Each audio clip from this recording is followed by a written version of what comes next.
Mga ka-TH, matagal-tagal na rin mula noong huli tayong nakita sa channel na ito. Sa totoo lang, marami sa inyo ang nagtatanong, Sir, bakit ka nawala? O boss, kailan na ang next update? At ngayon, panahon na para sagutin ko ito. Hindi lang sa salita, kundi sa tunay na kwento ng aking pagkawala. Hindi ito simpleng pagkawala lamang. Hindi rin ito tungkol sa pagkawala sa social media o simpleng break lamang dito sa YouTube. Ang dahilan kung bakit ako nawala ay mas malalim, mas personal at syempre mas nakakaintriga. Habang kayo ay nagbabad sa inyong pang-araw-araw na buhay, ako naman ay ganap na lumubog sa mundo ng treasure hunting, sa mundo ng Yamashita Treasures, sa mga lihim na bato, simbolo at markers na matagal nang nakatago sa mata ng publiko. At bago ang lahat, nais kong iparating ang taus-pusong pasasalamat ko sa bawat isa sa inyo. Dahil sa inyong suporta, nalampasan natin ang 100,000 subscribers na isang milestone na hindi ko inakala na maaabot natin sa kabila ng aking matagal na pagkawala.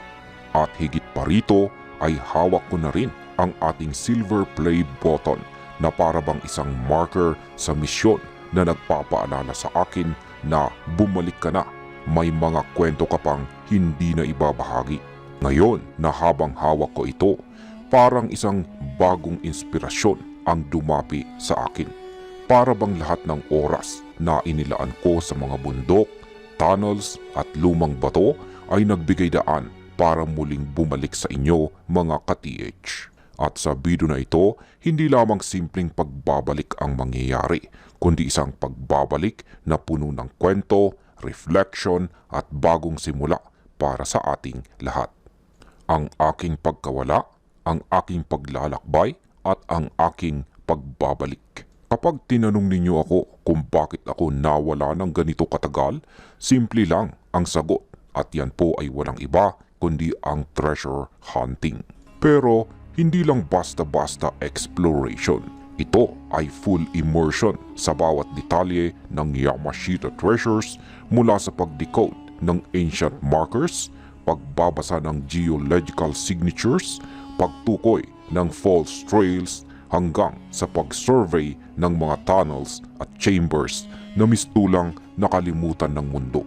Habang lumalalim ang aking paglalakbay, napagtanto ko na bawat hakbang ay may sariling kwento.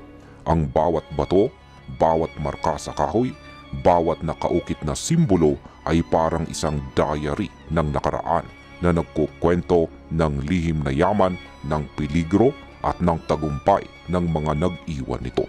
Sa dami ng aking natutunan, madalas kong nakalimutang bumalik dito sa modernong mundo, sa social media, sa YouTube. Para bang ako ay nawala sa oras, ganap na naabsorb sa misyon. Ngunit sa kabila ng aking pagkawala, lagi kong naririnig ang inyong mga tinig. Sir, kailan ang next update? O boss, i-share mo naman ang bagong discovery. At sa bawat mensahe, sa bawat comment, ramdam ko ang koneksyon natin. Isang koneksyon na mas malakas kaysa sa anumang marker o treasure map. Ito ang nagbigay daan para ako'y bumalik. At sa aking pagbabalik, hindi lamang basta content ang aking ibabahagi. Ito ay kwento ng passion, perseverance at dedication. Dahil sa dami ng aking natutunan sa panahong wala ako sa YouTube, nais kong ipakita sa inyo hindi lang ang resulta kundi pati ang proseso, ang mindset at ang tunay na essence ng pagiging isang treasure hunter. Nang dumating ang silver play button, hindi ko inakala ang magiging epekto nito sa akin. Para bang isang unseen marker, isang signal mula sa nakaraan ang nagsabi sa akin na bumalik ka, may misyon ka pang dapat tapusin. At bilang isang treasure hunter, ang pagbasa ng signs at symbols ay natural sa akin. Sa madaling salita, ang button ay hindi lamang recognition, kundi trigger para sa bagong chapter ng ating channel. Simula ngayon mga ka-TH, magbabalik po tayo sa mga serye tungkol sa Yamashita Treasures, ngunit sa mas mataas na antas. Hindi lang simpleng decoding ng markers. Ito ay advanced interpretation, geological reading, tunnel behavior analysis, at mga secret codes na bihira lamang mapag-usapan. Sa bawat video ay sisikapin kong ipakita sa inyo ang tunay na proseso ng treasure hunting, ang saya, ang delikado at ang thrill ng discovery. Ang pagbabalik na ito ay hindi lamang tungkol sa treasures. Ito ay tungkol sa connection natin bilang treasure hunting community. Sa panahon ng aking pagkawala, ramdam ko pa rin ang suporta ninyo, ang encouragement, ang curiosity at ang excitement na naghihintay sa bawat update. At ngayon, mas magiging malakas ang ating bonding dahil hindi lang kayo manunood, kundi magiging kasama ko sa paglalakbay sa pagtuklas ng bawat lihim na bato, bawat tunnel at bawat marker na iniwan ng nakaraan. Sa pagbabalik ko na rin na ito, nais kong bigyan ng pansin ang real-world application ng treasure hunting skills. Mula sa pag-interpret ng markers, pagtukoy ng geological anomalies, hanggang sa pag-survey ng tunnel safety. Lahat ng ito ay bahagi ng adventure. At higit sa lahat, ito ay parte ng responsibilidad ng isang tunay na treasure hunter na hindi lamang maghanap ng kayamanan kundi intindihin at irespeto ang kasaysayan na nakapaloob sa bawat discovery. Sa kabuuan, maraming taon na akong nasa mundo ng Yamashita treasure hunting.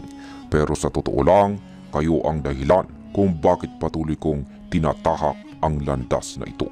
Ang pagbabalik ko dito sa YouTube ay hindi lamang para sa views o subscribers, kundi para ibahagi ang passion at kaalaman na ito na naipon ko sa panahon ng aking pagkawala.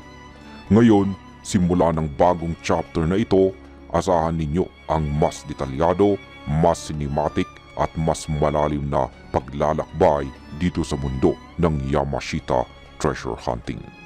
Higit sa lahat, ito ay magiging paglalakbay na magkakasama tayo mga ka-TH. Sa bawat video, makikita ninyo ang tunay na essence ng treasure hunting, ang excitement, ang danger at ang thrill ng discovery na walang kapantay. Ang aking pagbabalik ay simbolo ng dedication at passion. Para sa mga hindi pa nakakalam, ang bawat marker, bawat nakaukit na simbolo at bawat tunnel ay may kwento. At sa video na ito at sa mga susunod pang videos, layunin kong ibahagi ang lahat ng kwento, aral at sikreto na aking natutunan.